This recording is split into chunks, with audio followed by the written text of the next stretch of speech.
Hey, Revo's here. So, we read some feedback on my previous video again, and I'm just seeing some of the stuff, and I want to first apologize. Well, not really apologize, but I don't think the message went forth as I wanted it to be, as far as what the purpose of that video was, and I don't think I fully covered the combat analyses of the Arkham series and the Gotham Knight series. Now, here I have my actual Steam account here.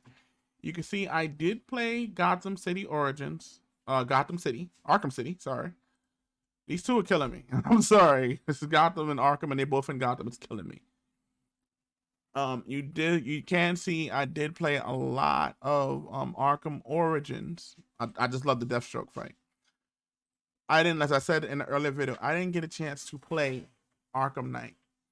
Now, of course, they did modify and do stuff, and you got the driving with the Batmobile, which like is more so inspired by the tank version from the Dark Knight series.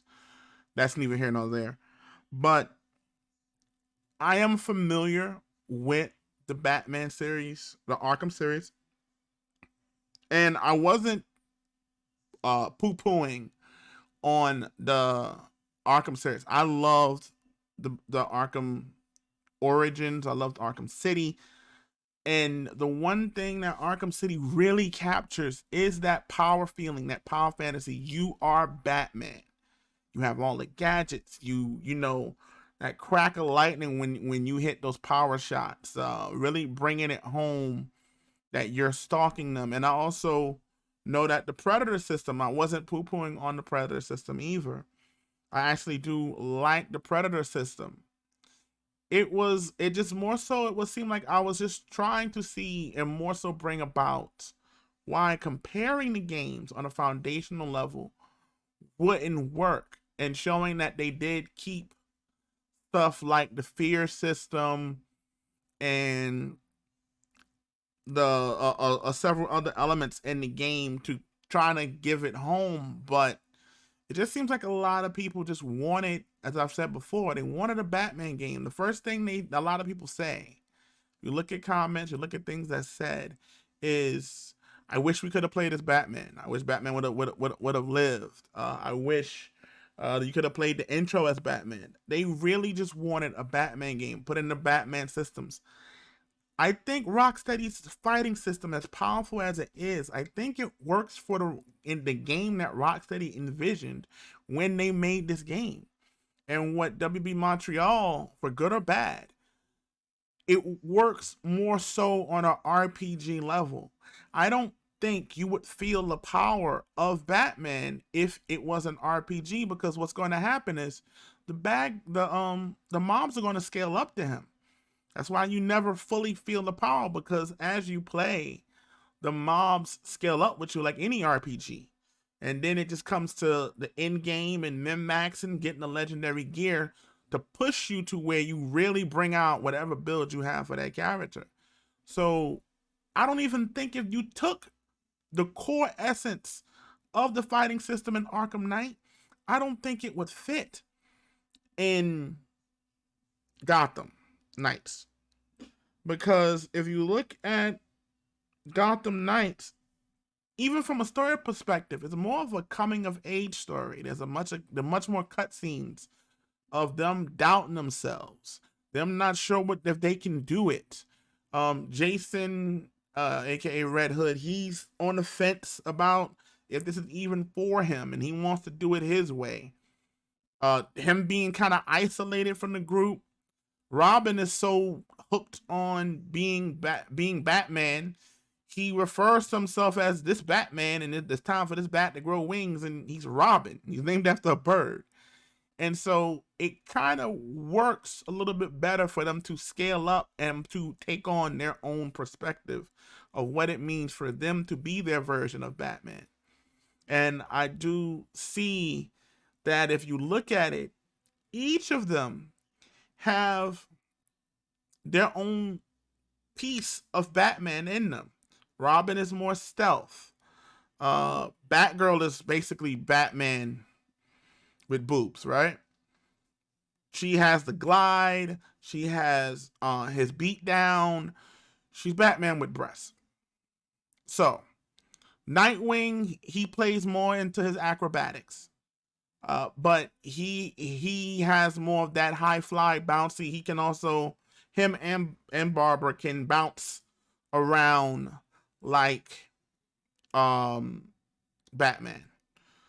Red Hood is more of the grappler grabbing version of Batman. If anybody was going to get a counter, I would have said it might have been Red Hood. But as you get later on in the game, what he can do with guns, he would have no weaknesses. So, but that's a different story. But it's all about them, like a grassroots for them, because they're donning Batman's role. They all were allowed to go do separate things, do separate lives, and now they're stripped down with no tech.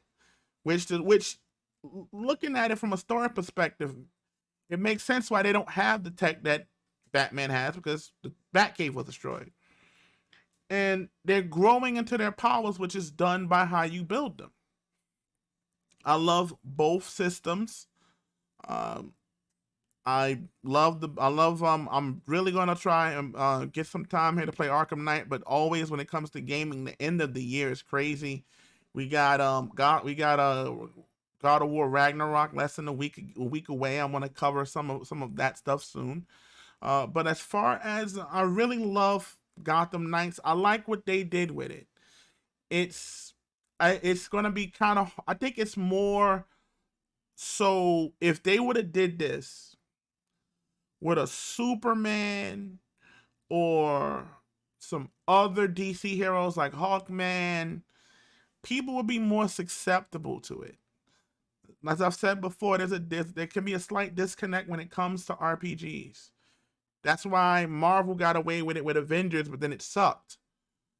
I don't think a lot of people was trying to hear that. They just want Batman. Batman is one of the more beloved DC characters.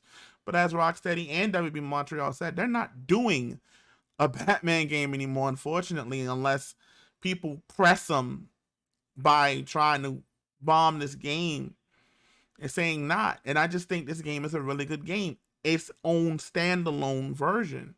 Not to say either one is bad, but you cannot compare these two, was all I was going for. And cherishing or liking each fighting system is fine. Liking one over another, that's good as well. But I don't want to milk Gotham Knights into the hole. I only have like what, maybe 2 more videos I want to do. I really want to do a video on my tier list of who I feel like my favorites are, or of the 4 characters, only 4. And maybe a review or talk about DLC. I do think this game has done enough. It's in this day and age, what game drops with no DLC? I promise you they got at least one in the chamber.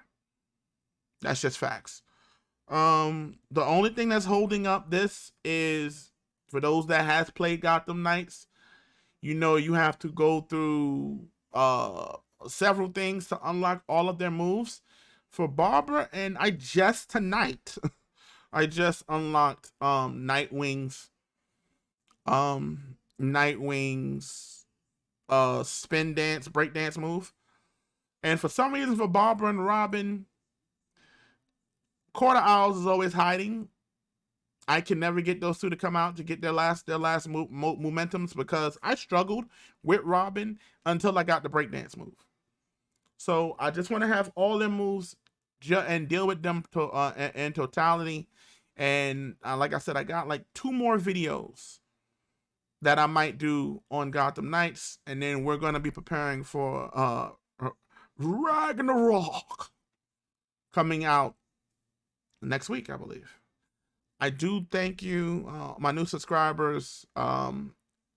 Please, if you have any feelings, if you think I'm wrong, if you think I'm right, if Batman can stomp all these, which he probably could, because he's all 4 of them. Then none of them can fill his shoes, which is something that's addressed in the game, but that's neither here nor there. I read each comment. I respond. I like. Let me know what you think. about these topics. I do greatly appreciate it. And again, this is Revos, and I'm out.